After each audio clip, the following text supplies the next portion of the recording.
lu ngapain lu hidup? Kok ujung-ujungnya lu mati? Apa gunanya? Maksudnya gue nggak memikirkan sekarang ini adalah ujiannya gitu untuk nanti gitu kan. Sekarang gue tahu jawabannya dan gue udah berdamai sama jiwa gue sendiri. Zaman dulu gue belum berdamai sama jiwa gue sendiri dengan apa yang gue udah pernah ngelewatin dengan masih kecil gue, remaja gue gitu. Itu membuilding gue seperti itu saat itu gitu kan. Akhirnya gue mulai mendalami, gue ketemu beberapa orang dan segala macam yang ngerti agama gitu ya. Karena gue kadar kekepoan gue itu terlalu tinggi untuk Islam pada saat itu. Wah tinggi banget. Gue bisa dari jam 9 malam ngobrol sampai jam 9 malam pagi lagi tuh. Muter aja pertanyaannya. Itu trigger hidayahnya sebenarnya kan? Iya kan? Itu trigger hidayah. Dari situ gue ngerasa, wow, gila ya. Kayak gue juga memberikan pertanyaan kepada beberapa teman gue. Wah gila sih. Gelas nih. Gue ngomongin air hujan ya, air hujan. Hujan, til gitu kan jatuhnya tis gitu, tetes gitu kan. Perasaan kalau di lagu bunyinya tik bunyi. Kok lagu bawanya? Ya jangan til dong, gak enak. Tik. Nah gitu, hujan begini. Waktu berhenti. Salah lagu, jangan itu. Bukan itu. Jangan itu. Ya intinya tetesan air hujan lah. Gue mempertanyakan, logika gue berpikir, air ini kan berat. Kalau kita taruh dalam gelas, kita ambil, wah terasa dong berat gitu kan. Kalau kita tumpahin, jebret itu semua tuh. Ya kan jatuh semua, nggak ada sisanya itu. Ada sisa 2 tetes, 3 tetes sudah. Ya kan. Kenapa kalau hujan turunnya tuh tetesan banyak berliter-liter tuh. Ilmiahnya ada dari uap jadilah tuh si awan tuh ya kan. Habis itu padahal kan awan itu sama kayak asap rokok, sama kayak asap vape. Lu giniin juga hilang deh. Tapi bisa menghasilkan air. Wow. Gue mikir tuh, wah gila juga nih. Wah gila nih lama-lama gue nih. Gue mikir kayak gitu. Mulailah habis itu timbul pertanyaan-pertanyaan. Ini bumi nih, ya kan? Planet-planet yang lain. Ini di angkasa ini ada apa nih? Ini kalau kita ke sono, lurus ke sono ada temboknya kagak? Ada apaan? Ada apaan ya? Wah, gue udah mikir, wah makin gila gue nih. Kok ke situ arah pemikiran gue gitu. Logika gue kenapa ke sana gitu. What's wrong with me? Yang dimana gue orangnya sebenarnya cuek dengan hal-hal seperti itu. Akhirnya gue ketemu, gue ke ujung genteng. Pantai nih. Pantai ini. Terus ada orang ngobrol-ngobrol, gue beli kopi. Ternyata dia ustadz.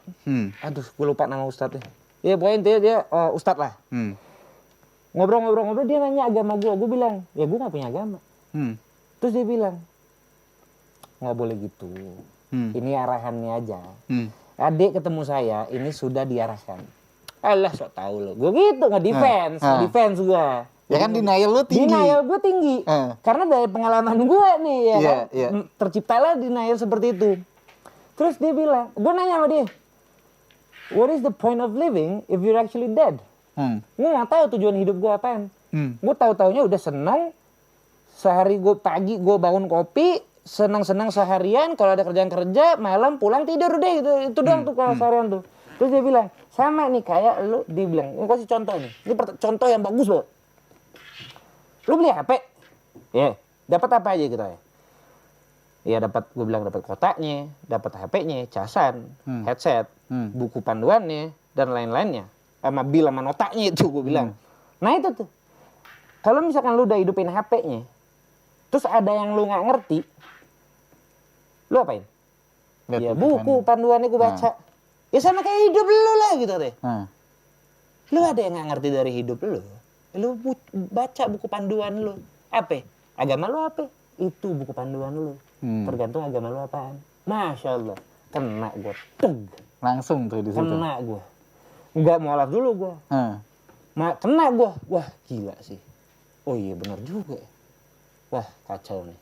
Makin mendalami. Gue akhirnya 2 hari sempat nggak tidur. Karena mulai tuh gila ya gue, mikir keras, ngobrol sama temen dan segala macam. Muncul pertanyaan dalam diri. Muncul pertanyaan diri. Gila, tulang tuh terbuat dari apa sih? Kenapa bisa ini? Kenapa bisa begini itu dan lain-lainnya gitu? Kenapa gue kok begini proses hidup gue gitu? Kenapa keras banget dari kecil? Kayak gue tuh kadang-kadang pas gue itu throwback gue pas kecil tuh kayak iri sama teman-teman gue yang punya keluarga yang bahagia. Gue iri. Tapi ya inilah proses hidup gue gitu. Akhirnya Kalau gue nggak melewati masa kecil gue yang seperti itu, gue nggak akan setaf sekarang. Bahkan gue lihat teman-teman gue yang dulu dimanjain sama keluarganya, mereka lembek banget, lenje. Dan gue bangga, gue lewatin itu. Akhirnya singkat cerita, 2 hari dia yang gue nggak tidur, gue tidur akhirnya. Gue tidur selama 10 jam, gue tidur 10 jam. Hal yang pertama kali gue lakuin, bangun, gue nggak tahu, biasanya gue tuh ambil kopi langsung. Gue ke kosan samping teman gue di kamarnya, ambil buku panduan sholat yang warna ungu, gue inget banget itu buku masih ada, tuh lu pasti tahu itu. Yang kertas itu warna abu-abu. Ada gambar orangnya 3 betul, di depannya. Itu gue ambil karena dia. Gue pikir salah satunya orangnya itu lu, bukan? Kagak, bukan gue. Bukan, ya. Orangnya kagak, itu pendek dia, gue gede bongsor. Gue ambil, gue baca, seminggu kemudian alhamdulillahnya gue mualaf. Gue ke Sunda Kelapa. Dan ternyata di Sunda Kelapa, aduh gue lupa lagi nama ustadznya, gue kalau nama suka lupa gue. Dia ternyata, dia bilang, dia itu dulunya,